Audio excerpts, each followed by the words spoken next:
कर्मफल। एक सेठ जी बहुत ही दयालु थे। धर्म कर्म में यकीन करते थे। उनके पास जो भी व्यक्ति उधार मांगने आता वे उसे मना नहीं करते थे। सेठ जी मुनीम को बुलाते और जो उधार मांगने वाला व्यक्ति होता उससे पूछते कि भाई तुम उधार कब लौटाओगे, इस जन्म में या फिर अगले जन्म में।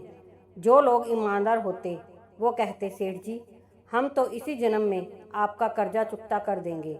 और कुछ लोग जो ज़्यादा चालाक व बेईमान होते वे कहते सेठ जी हम आपका कर्ज अगले जन्म में उतारेंगे। और अपनी चालाकी पर वे मन ही मन खुश होते कि क्या मूर्ख सेठ है, अगले जन्म में उधार वापसी की उम्मीद लगाए बैठा है। ऐसे लोग मुनीम से पहले ही कह देते कि वो अपना कर्ज अगले जन्म में लौटाएंगे। और मुनीम भी कभी किसी से कुछ पूछता नहीं था। जो जैसा कह देता मुनीम वैसा ही बही में लिख लेता। एक दिन एक चोर भी सेठ जी के पास उधार मांगने पहुंचा। उसे भी मालूम था कि सेठ अगले जन्म तक के लिए रकम उधार दे देता है।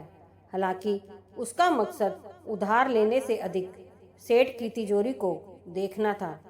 चोर ने सेठ से कुछ रुपए उधार मांगे। सेठ ने मुनीम को बुलाकर उधार देने को कहा।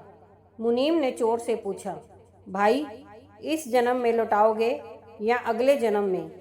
चोर ने कहा, मुनीम जी मैं यह रकम अगले जन्म में लौटाऊंगा। मुनीम ने तिजोरी खोलकर पैसे उसे दे दिए। चोर ने भी तिजोरी देख ली और तय कर लिया कि इस मूर्ख सेठ की तिजोरी आज रात में उड़ा दूंगा। वो रात में ही सेठ के घर पहुंच गया और वहीं भैंसों के तबेले में छिपकर सेठ के सोने का इंतजार करने लगा। अचानक चोर ने सुना कि भैंसें आपस में बातें कर रही हैं और वह चोर भैंसों की भाषा ठीक से समझ पा रहा है। एक भैंस ने दूसरी से पूछा, तुम तो आज ही आई हो ना बहन? उस भैंस ने जवाब दिया, हाँ आज ही सेठ के तबेले में आई हूँ। सेठ जी का पिछले जन्म का कर्ज उतारना है। और तुम कब से यहाँ हो?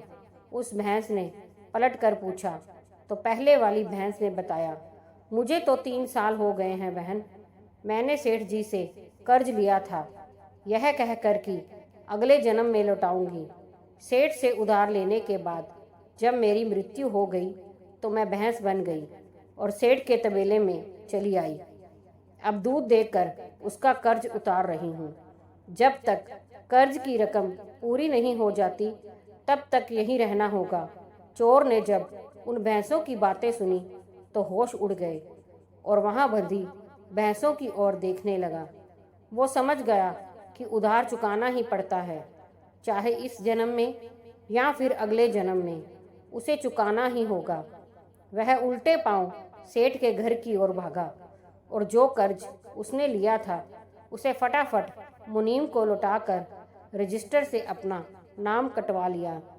हम सब इस दुनिया में इसलिए आते हैं क्योंकि हमें किसी से लेना होता है तो किसी का देना होता है। इस तरह से प्रत्येक को कुछ ना कुछ लेने देने के हिसाब चुकाने होते हैं। इस कर्ज का हिसाब चुकता करने के लिए इस दुनिया में कोई बेटा बनकर आता है तो कोई बेटी बनकर आती है, कोई पिता बनकर आता है तो कोई माँ बनकर आती है, कोई पति बनकर आता है तो कोई पत्नी बनकर आती है। चाहे दुख हो या सुख, हिसाब तो सबको देना ही पड़ता है। ये प्रकृति का नियम है।